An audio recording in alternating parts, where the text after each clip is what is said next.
Zero. How the left continues to use racism as a weapon. We talking Baltimore, we talking Congressman Elijah Cummings, we talking Bernie Sanders, and of course we talking our president, Donald Trump. In a recent tweet, the president called out Elijah Cummings on the horrible conditions of his Baltimore congressional district. This is the district that's been held by Congressman Cummings for the last 20 years. In the tweet, President Trump said, Rep. Elijah Cummings has been a brutal bully, shouting and screaming at the great men and women of Border Patrol about conditions at the southern border, when actually his Baltimore district is far worse and far dangerous. His district is considered the worst in the United States. As proven last week during a congressional tour, the border is clean, efficient, and well run, just very crowded. Cummings' district is disgusting, rodent-infested mess. If you spent more time in Baltimore, maybe you could help clean up this very dangerous and filthy place.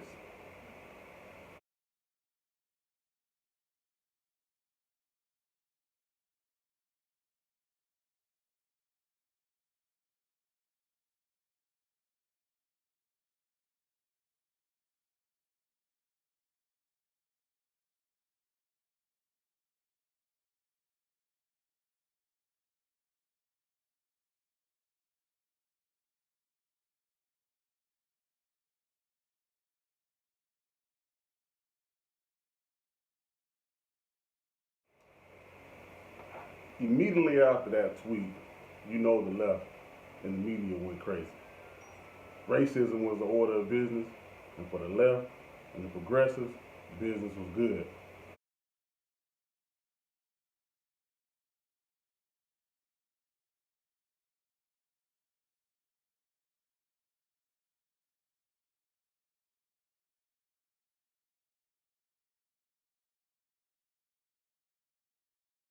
But here's the problem. The president's comments aren't racist, especially when you consider the fact that the president's comments are the truth. Listen to what one Baltimore resident had to say. Hello, it's me again, world. I was so excited when Ms. Kim told me how many hits that we got and that the president actually responded to Elijah Cummings. And what he said was definitely true. He hasn't done anything for us. For the last, I think he's been in office over 20 years? 30. 30? Okay, so I was like 18 back then, and he hasn't done anything for us. She didn't think it was racist, and neither do I. Now the question becomes this. Would the comments made by the president be considered racist if they had come from any other person other than the president? Listen to what the Baltimore media and Bernie Sanders had to say about Baltimore. From the moment he stepped off the bus here in West Baltimore, Bernie Sanders had to know there would be nothing casual about his stroll through its depressed streets, with dozens of cameras trying to capture his every move. What are your impressions as you walk our city? Well, one would not know that you're living in the wealthiest country in the history of the world. What you look at is what would a third world country look like. And it's a pretty sad state of affairs. Sanders tour guides along Pennsylvania. So are Bernie's comments racist? Third world country? How the city is in a sad state of affairs? What about the media? They use the term Baltimore's depressed streets. Is that racist? Why not? Was it not racist because he walked with the black people through the streets of Baltimore? Or was it because he said it nicely? Why are his comments acceptable but the president's are not? I'll tell you why. The left hates the president. The Democrats have nothing to run on. And the best they can do is paint the president as a racist. accused the prez of being mean, grumpy, and not always being tactful when he says what he has to say. Racism? Come on now. See, here's the problem. The race uses racism as a weapon. And right now, here's a perfect example of the president calling them out.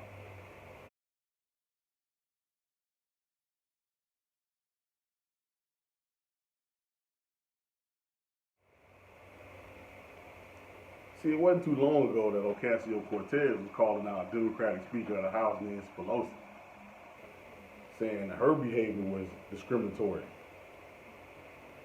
saying that she, quote, was singling Democratic women of color out.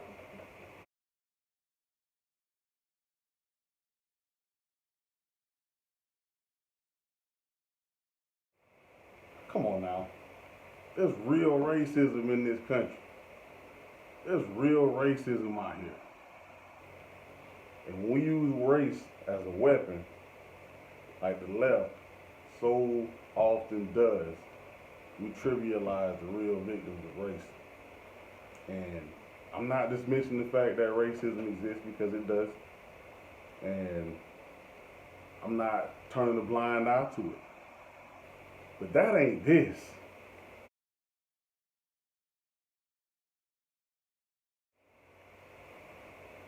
And this ain't that.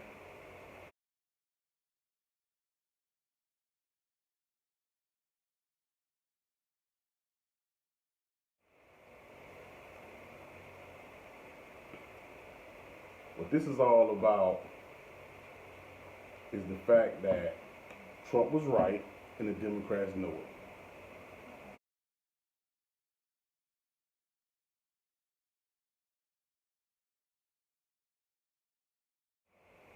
They don't want to own up to the fact that they failed urban and middle America.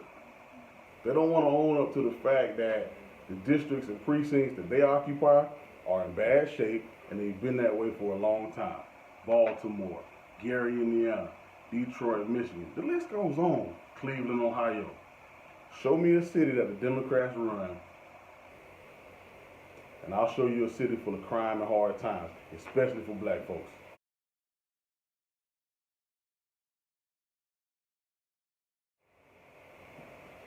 In a couple of recent Facebook posts, I weighed in on President Trump and his tweet to Congressman Cummings in the city of Baltimore.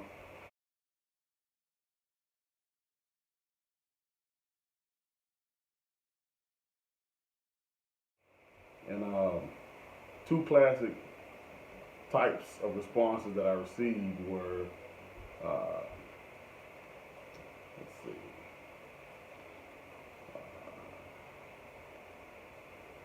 one person, president, senator, congressman, etc., can't stop the wheels of gentrification.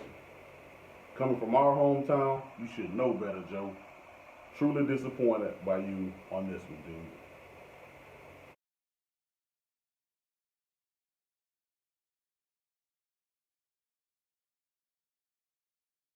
And, you know, what I say to that is, first of all, gentrification wouldn't be an issue if the city wasn't crumbling. If the city wasn't falling down, rat infested, crime infested, then gentrification wouldn't be an issue. But gentrification in this case is a result of poor representation and a lack of leadership for an extended period of time. The people of Baltimore probably welcome gentrification at this point because the government has most definitely failed them. And they've been neglected for a long time. So I don't want to hear about gentrification being the problem or the issue on this, because gentrification didn't put Baltimore where it is right now. 50, 60 years of Democratic control put Baltimore where it is right now. Next, don't be disappointed in me.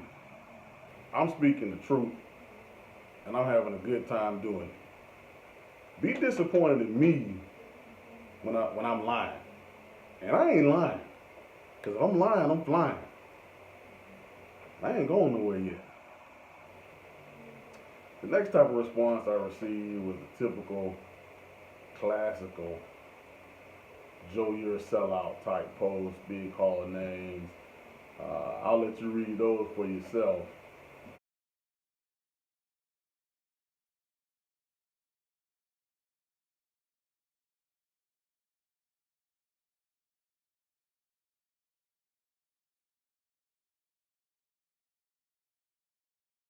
But like my man said in the follow-up comment, I wear those insults like a compliment, and I understand that haters gonna hate. In closing, I leave you with this. But anyone who took the walk that we took around this neighborhood would not think you're in a wealthy nation. You would think that you were in a third world country where unemployment is over 50%. A community that does not even have decent quality grocery stores where moms can buy quality food for their kids.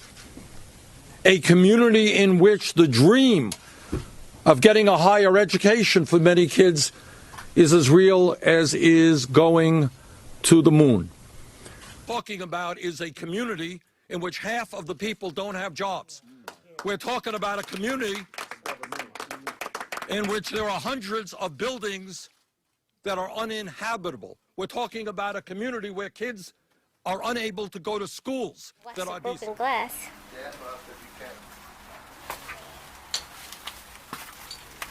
I got it. Thank you, thank you. I didn't go in there first. But I know anybody in there. So this is an abandoned row home. It's good? Yeah, you know.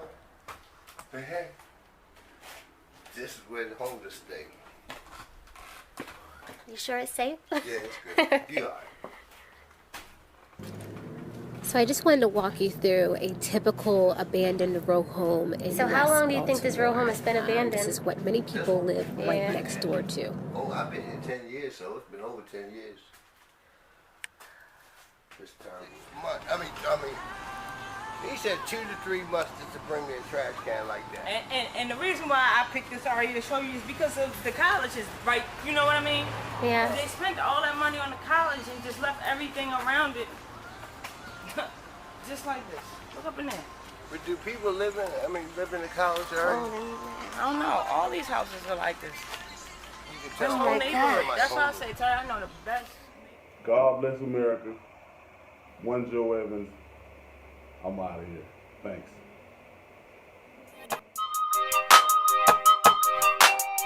Zero.